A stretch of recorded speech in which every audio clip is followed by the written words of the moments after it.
Iran মার্কিন ঐতিহাসিক শান্তি চুক্তি, ট্রাম্পের 14 দফা প্রস্তাবে পাকিস্তান মধ্যস্থতাকারী। ইসরায়েলি লবি বনাম প্রগতিশীল ডেমোক্রেট, আমেরিকার নির্বাচনী লড়াইয়ে নতুন মোড়। নিউ ইয়র্কে আইএস এজেন্টদের বন্যার হুমকি হুমানের, পাল্টা লড়াইয়ের ঘোষণা ডেমোক্রেটদের। এবং বাংলাদেশি এজেন্সির উপরে ব্রিটেনের নিষেধাজ্ঞা, ইউক্রেন যুদ্ধে বাধ্য করার চাঞ্চল্যকর অভিযোগ। আসসালামু আলাইকুম, আমি নিয়ামতুল্লাহ সিরাজি আপনাদের সাথে ছিলাম বাংলা টিভির প্রাইম নিউজে। শুনছিলেন এসএনএস হোমলোন সংবাদ শিরোনাম, এবারে জানাবো বিস্তারিত। আন্তর্জাতিক সংবাদে আজ সবার চোখ মধ্যপ্রাচ্যের দিকে। একদিকে দীর্ঘদিনের শত্রুতা ভুলে যুক্তরাষ্ট্র ও ইরানের মধ্যে কি তবে ঐতিহাসিক কোনো শান্তি চুক্তি হতে যাচ্ছে? অন্যদিকে ইসরায়েলের নতুন করে হামলায় পরিস্থিতি আবারও জটিল হয়ে উঠেছে। মার্কিন প্রেসিডেন্ট ডোনাল্ড ট্রাম্প জানিয়েছেন ইরানের সাথে তার খুব ভালো আলোচনা হয়েছে এবং একটি চুক্তিতে পৌঁছানো এখন অনেকটাই সম্ভব। ওয়াশিংটনের দেওয়া 14 দফার একটি প্রস্তাব বর্তমানে পর্যালোচনা করছে তেহরান।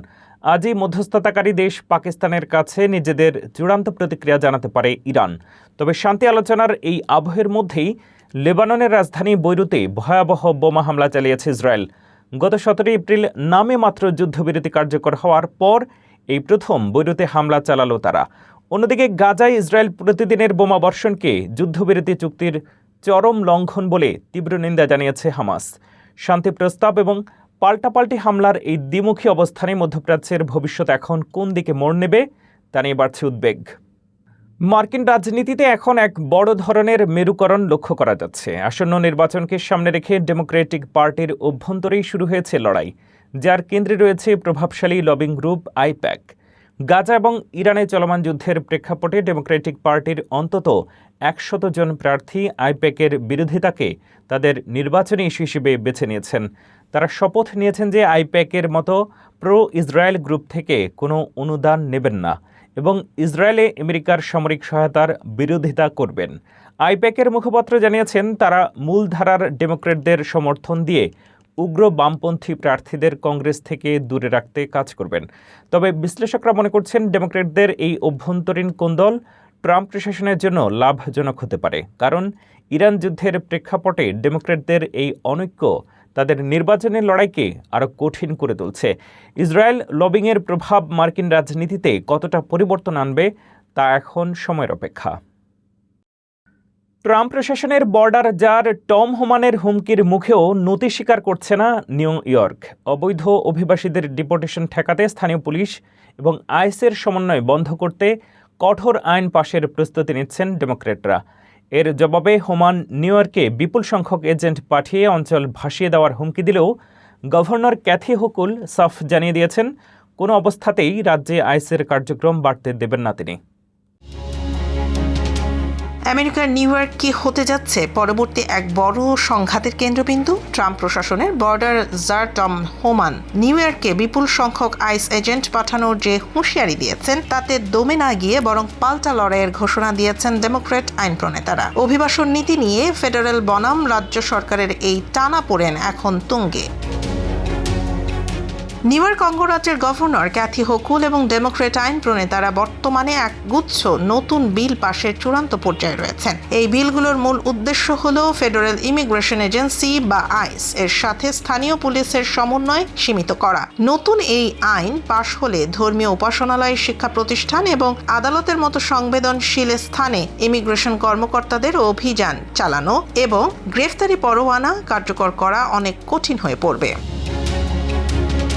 এই খবর প্রকাশ্যে আসতেই ফিনিক্সের একটি সম্মেলনে বর্ডার জার টম হোমান অত্যন্ত মারমুখী ভাষায় প্রতিক্রিয়া জানিয়েছেন। তিনি এই আইনকে হাস্যকর এবং বিপজ্জনক আখ্যা দিয়ে বলেন, আপনারা যদি আমাদের কাছে কাজ করতে না চান তবে আমরা নিউ ইয়র্কে আইস এজেন্টদের বন্যা বইয়ে দেব। আগে কখনো দেখেননি এমন বিপুল সংখ্যক ফোর্স পাঠানো হবে সেখানে। তবে ডেমোক্রেট সিনেটর প্যাট ফ্যাহি এই হুমকির জবাবে বলেছেন, এই হুমকি আমাকে পিছু হটার বদলে বরং আরও শক্তভাবে এগিয়ে যেতে উৎসাহিত করছে। ডেমোক্রেটদের মতে সশস্ত্র মাস্ক পরা এজেন্টরা রাস্তায় ত্রাস সৃষ্টি করলে তা কোনোভাবেই সহ্য করা হবে না। অন্যদিকে রিপাবলিকান নেতারা দাবি করছেন আইসের সাথে কাজ করাই নিউ ইয়র্কের নিরাপত্তার জন্য শ্রেয়। ট্রাম্প প্রশাসনের ম্যাস ডিপোর্টেশন বা গণবহিষ্কারের প্রতিশ্রুতি বাস্তবায়নে নিউ ইয়র্কের এই আশ্রয় নীতি কি বড় বাধা হয়ে দাঁড়াবে, নাকি শেষ পর্যন্ত ফেডারেল শক্তির কাছে নতি স্বীকার করবে এম্পায়ার স্টেট? যুক্তরাষ্ট্র এখন আর অভিবাসীদের জন্য স্বর্গরাজ্য নয়। নতুন এপিনর্ক জরিপে এমনটাই মনে করছেন অধিকাংশ মার্কিন নাগরিক। ট্রাম্প প্রশাসনের কঠোর অভিবাসন নীতি ও গণডিপোর্টেশন অভিযানের ফলে বৈধ নাগরিকরাও এখন আতঙ্কের সাথে পাসপোর্ট সাথে রাখছেন। জন্মসূত্রে নাগরিকত্ব বাতিলের আশঙ্কায় দেশ জুড়ে দেখা দিয়েছে চরম অনিশ্চয়তা ও উদ্বেগ। বিস্তারিত আরও জানুন ফারজানা আফরোজের প্রতিবেদনে। একসময় আমেরিকাকে বলা হতো ল্যান্ড অফ অপরচুনিটি বা অভিবাসীদের স্বর্গ, কিন্তু সাম্প্রতিক এক জরিপ বলছে অধিকাংশ মার্কিন নাগরিকই এখন মনে করেন যুক্তরাষ্ট্র আর অভিবাসীদের জন্য আগের মতো ভালো জায়গা নেই। APNORC এর নতুন এই জনমত জরিপে উঠে এসেছে এক চাঞ্চল্যকর এবং উদ্বেগের চিত্র। প্রতি 10 জন মার্কিন প্রাপ্তবয়স্কের মধ্যে 6 জনই মনে করেন আমেরিকা এক সময়ে অভিবাসীদের জন্য দারুণ জায়গা ছিল, কিন্তু এখন আর তা নেই। আরও ভীতিজনক তথ্য হলো প্রতি 3 জনের মধ্যে 1 জন এবং অর্ধেকের বেশি হিস্প্যানিক বা ল্যাতিন আমেরিকান জানিয়েছেন যে তারা বা তাদের পরিচিত কেউ ট্রাম্প প্রশাসনের কঠোর অভিবাসন নীতির কারণে সরাসরি ক্ষতিগ্রস্ত হয়েছেন। জরিপে অংশ নেয়া ব্যক্তিরা জানিয়েছেন আটক বা বিতাড়িত হওয়ার ভয়ে অনেকে এখন ঘর থেকে বের হওয়া কমিয়ে দিয়েছেন, কাজের জায়গায় যাওয়া বা স্কুলে যাওয়া এড়িয়ে চলছেন। এমনকি যারা বৈধ নাগরিক বা গ্রিন কার্ডধারী তারাও এখন সবসময় সাথে পাসপোর্ট বা নাগরিকত্বের প্রমাণ বহন করছেন। বর্ণবৈষম্য বা চেহারার কারণে টার্গেট হওয়ার ভয় এখন ছোট শহরের সাধারণ মানুষের মনেও ঢুকে গেছে। বর্তমানে সুপ্রিম কোর্টে জন্মগত নাগরিকত্ব বাতিলের একটি মামলা বিবেচনাধীন রয়েছে। জরিপ বলছে 2/3 আমেরিকান স্বয়ংক্রিয়ভাবে নাগরিকত্ব পাওয়ার অধিকার সমর্থন করেন, তবে রিপাবলিকানদের মধ্যে এই সমর্থন অনেক কম, মাত্র 44%। অনেকে মনে করেন যারা পর্যটক হিসেবে বা অবৈধভাবে দেশে আছেন তাদের সন্তানদের নাগরিকত্ব দেয়া উচিত নয়।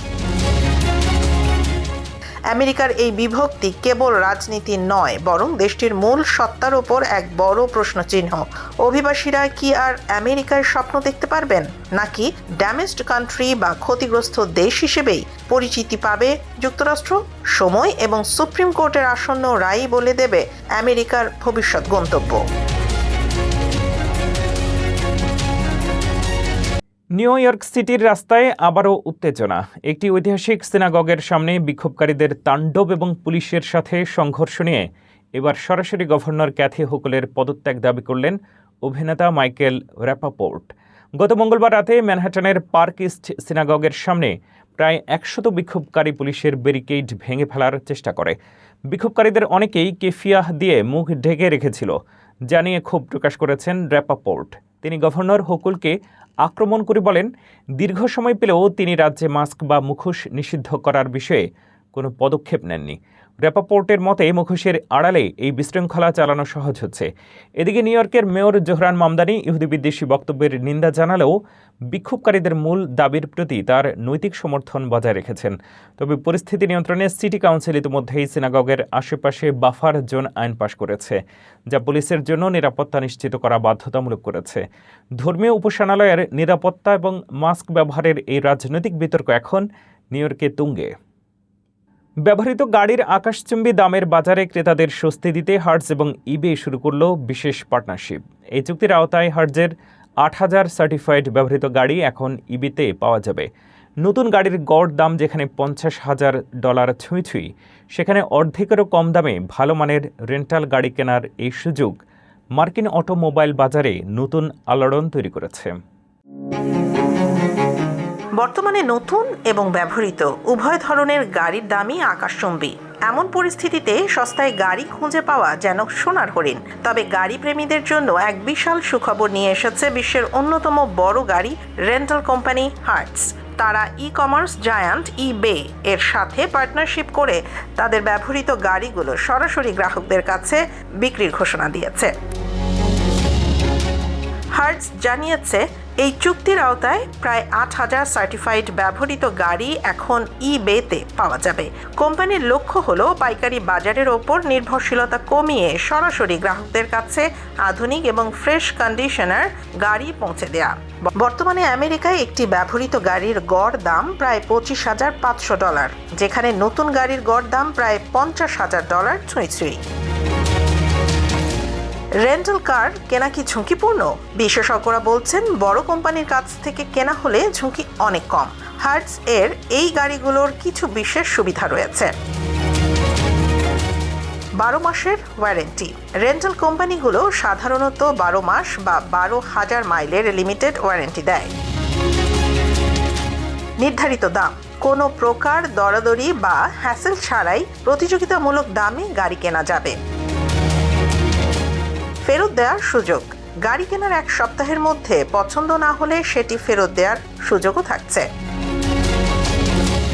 গ্যাসোলিন বা ইলেকট্রিক যে কোনো ধরনের গাড়ির দাম যখন বাড়ছে, তখন এই ধরনের উদ্যোগ সাধারণ ক্রেতাদের পকেটের চাপ কিছুটা কমাবে। আইফোন 16 কিনে কি প্রতারিত হয়েছেন গ্রাহকেরা? প্রতিশ্রুত এআই ফিচার না থাকায় অ্যাপলের বিরুদ্ধে উঠে বড় অভিযোগ। শেষ পর্যন্ত $250 মিলিয়ন মামলায় সমঝোতায় রাজি হয়েছে কোম্পানিটি। এখন নির্দিষ্ট আইফোন ব্যবহারকারীরা পেতে পারেন ক্ষতিপূরণ।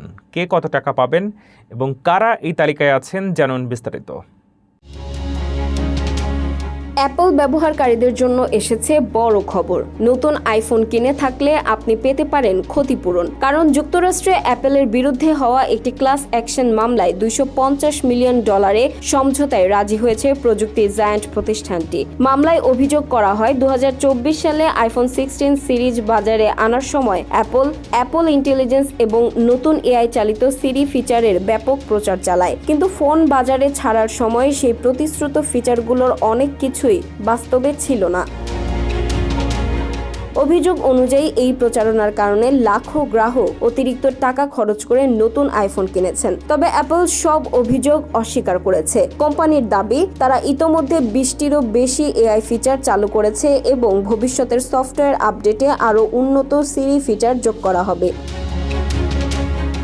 যদি আদালত এই সমঝোতা অনুমোদন করে, তাহলে যুক্তরাষ্ট্রে 2024 সালের 10 জুন থেকে 2025 সালের 29 মার্চের মধ্যে নির্দিষ্ট কিছু আইফোন কিনেছেন এমন গ্রাহকেরা ক্ষতিপূরণ পাবেন। এর মধ্যে রয়েছে iPhone 16, 16 plus, 16 pro, 16 pro max এবং আইফোন 15 প্রো সিরিজ। প্রতি ডিভাইসের জন্য প্রাথমিকভাবে $25 করে দেওয়ার পরিকল্পনা হয়েছে। প্রতি ডিভাইসের জন্য প্রাথমিকভাবে $25 করে দেওয়ার পরিকল্পনা রয়েছে। তবে দাবি কম হলে এই পরিমাণ বেড়ে $95 পর্যন্ত হতে পারে। এখন পুরো বিষয়টি নির্ভর করছে আদালতের চূড়ান্ত অনুমোদনের উপর। যুক্তরাষ্ট্রের কর্নারস্টোন ইউনিভার্সিটি নিয়ে এলো বিশ্বের প্রথম মোবাইল ভিত্তিক ডিগ্রি প্রোগ্রাম। এখন থেকে কোনো প্রথাগত ক্লাসরুম ছাড়াই সরাসরি স্মার্টফোনের মাধ্যমে অর্জন করা যাবে স্বীকৃত ব্যাচেলর ও মাস্টার্স ডিগ্রি। কর্মজীবী ও ব্যস্ত মানুষদের জন্য ডিজাইন করা এই সাশ্রয়ী ও আধুনিক শিক্ষা পদ্ধতি মার্কিন উচ্চশিক্ষা ব্যবস্থায় এক নতুন বিপ্লবের সূচনা করেছে। আপনার হাতে থাকা স্মার্টফোনটিকে কেবল বিনোদনের মাধ্যম, নাকি এটি হতে পারে আপনার ক্যারিয়ারের টার্নিং পয়েন্ট? যুক্তরাষ্ট্রের মিশিগানের কর্নারস্টোন ইউনিভার্সিটি এক অভাবনীয় উদ্যোগ নিয়েছে। তারা এমন এক মোবাইল অ্যাপ তৈরি করেছে যার মাধ্যমে আপনি ঘরে বসেই পূর্ণাঙ্গ ব্যাচেলর বা মাস্টার্স ডিগ্রি অর্জন করতে পারবেন। প্রথাগত ক্লাসরুমের দিন কি তবে শেষ হতে চলেছে? এই প্রোগ্রামটির নাম দেওয়া হয়েছে সোয়ার। বিশ্ববিদ্যালয়ের প্রেসিডেন্ট গার্সন মোরেনা রিয়ানো ফক্স বিজনেসকে দেওয়া এক সাক্ষাৎকারে বলেন, আমেরিকানরা দিনে গড়ে প্রায় 4 ঘন্টার বেশি সময় স্মার্টফোনে ব্যয় করেন। সেই সময়টাকে গঠনমূলক কাজে লাগানোর লক্ষ্যে এই মোবাইল প্ল্যাটফর্ম তৈরি করা হয়েছে। এই প্রোগ্রামের বৈশিষ্ট্য হলো এর বাইট সাইজ বা ছোট ছোট কন্টেন্ট। এখানে প্রথাগত ঘন্টার পর ঘন্টা লেকচারের বদলে রয়েছে 5 থেকে 10 মিনিটের মিনি লেকচার, পডকাস্ট এবং ইন্টারভিউ। শিক্ষার্থীরা তাদের যাতায়াতের পথে বা ঘরের কাজ করার সময়ও এই পাঠদানগুলো শুনতে পারেন। শুধু তাই নয়, প্রতিটি ধাপ শেষ করার পর সাথে সাথেই রয়েছে অনলাইন অ্যাসেসমেন্ট বা পরীক্ষার ব্যবস্থা, যার রেজাল্টও পাওয়া যায় তাৎক্ষণিক। বর্তমানে বিজনেস ম্যানেজমেন্ট এবং লিডারশিপের মতো গুরুত্বপূর্ণ বিষয়ে এখানে ডিগ্রি নেওয়ার সুযোগ রয়েছে। খরচের দিক থেকেও এটি বেশ সাশ্রয়ী। পুরো ব্যাচেলর ডিগ্রির জন্য খরচ হবে $24,000 এবং মাস্টার্সের জন্য $12,000। তবে যারা আর্থিক সংকটে আছেন তাদের জন্য রয়েছে বিশেষ সুখবর। বর্তমানে এই প্রোগ্রামে ভর্তি হওয়া শিক্ষার্থীদের প্রায় অর্ধেকই স্কলারশিপ ও অনুদানের কারণে কোনো টিউশন ফি ছাড়াই পড়াশোনা করছেন। বর্তমানে এর পারসিস্টেন্স রেট 91%, অর্থাৎ শিক্ষার্থীরা বেশ আগ্রহ নিয়েই এই কোর্সগুলো শেষ করছেন। বিশ্ব যখন ডিজিটাল হচ্ছে তখন শিক্ষার এই আধুনিকীকরণ সত্যিই প্রশংসার দাবি রাখে। রাশিয়ায় চাকরির প্রলোভন দেখিয়ে ইউক্রেন যুদ্ধে যোগ দিতে বাধ্য করার অভিযোগে একটি বাংলাদেশি ট্রাভেল এজেন্সির উপরে নিষেধাজ্ঞা আরোপ করেছে যুক্তরাজ্য। লন্ডনের বৈশ্বিক অনিয়মিত অভিবাসন ও মানব পাচার বিধিমালা 2025-এর তালিকায় 5 নম্বরে থাকা এই ড্রিম হোম ট্রাভেলসের সম্পদ জব্দসহ সব ধরনের কার্যক্রম নিষিদ্ধ করা হয়েছে। সাধারণ মানুষকে প্রতারণার মাধ্যমে বিপজ্জনক যুদ্ধক্ষেত্রে পাঠানোর দায়ে ব্রিটিশ সরকার এই পদক্ষেপ গ্রহণ করল। আন্তর্জাতিক সংবাদে আজ এক শিউরে ওঠার মতো খবর। বিদেশের মাটিতে চাকরির প্রলোভন দিয়ে সাধারণ বাংলাদেশিদের ইউক্রেন যুদ্ধের সম্মুখ সমরে মৃত্যুর মুখে ঠেলে দিচ্ছে একটি ট্রাভেল এজেন্সি। এই মানব পাচারের অভিযোগে লন্ডনের ড্রিম হোম ট্রাভেলস এর ওপর কঠোর নিষেধাজ্ঞা আরোপ করেছে ব্রিটিশ সরকার। গত মঙ্গলবার যুক্তরাজ্যের পররাষ্ট্র দপ্তর থেকে এক আনুষ্ঠানিক বিবৃতিতে এই নিষেধাজ্ঞার কথা জানানো হয়। দেশটির বৈশ্বিক অনিয়মিত অভিবাসন ও মানব পাচার নিষেধাজ্ঞা বিধিমালা 2025 এর আওতায় মোট 17টি ব্যক্তি ও প্রতিষ্ঠানের যে তালিকা প্রকাশ করা হয়েছে সেখানে 5 নম্বরে রয়েছে এই বাংলাদেশি প্রতিষ্ঠানটি। যুক্তরাজ্য সরকারের তদন্তে দেখা গেছে ড্রিম হোম ট্রাভেলস রাশিয়ার সেবা খাতে অত্যন্ত উচ্চ বেতনের চাকরির বিজ্ঞাপন দিয়ে বাংলাদেশিদের প্রলুব্ধ করত, কিন্তু যারা সেই ফাঁদে পা দিয়ে রাশিয়ায় গিয়েছেন সেখানে পৌঁছানোর পরে বদলে যেত দৃশ্যপট। তাদের কোনো সাধারণ কাজে নিয়োগ না দিয়ে সরাসরি রাশিয়ার হয়ে ইউক্রেনের বিরুদ্ধে চলমান আগ্রাসী যুদ্ধের সম্মুখ সারিতে লড়তে বাধ্য করা হয়েছে। মূলত সাধারণ কর্মসংস্থানের আড়ালে এটি ছিল এক ভয়ঙ্কর প্রতারণা ও জীবন বিপন্নকারী মানব পাচার।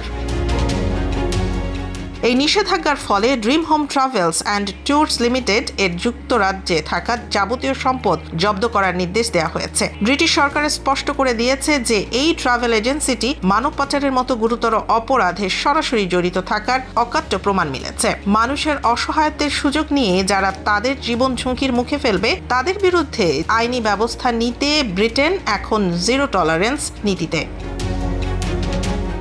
রাশিয়া ইউক্রেন যুদ্ধের ময়দানে বাংলাদেশিদের ঢাল হিসেবে ব্যবহার করার যে তথ্য ব্রিটিশ সরকার দিয়েছে তা বিশ্বজুড়ে তোলপাড় সৃষ্টি করেছে। কোনো ট্রাভেল এজেন্সির মাধ্যমে বিদেশে যাওয়ার আগে তাদের সত্যতা যাচাই করা এখন জীবন বাঁচানোর সমান। আমাদের সচেতনতাই পারে এই পাচারকারীদের হাত থেকে প্রিয়জনকে রক্ষা করতে। এই ছিল বাংলা টিভির প্রাইম নিউজে। পরবর্তী প্রাইম নিউজ দেখার আমন্ত্রণ জানিয়ে শেষ করছি এখানেই। এতক্ষণ সাথে থাকার জন্য ধন্যবাদ।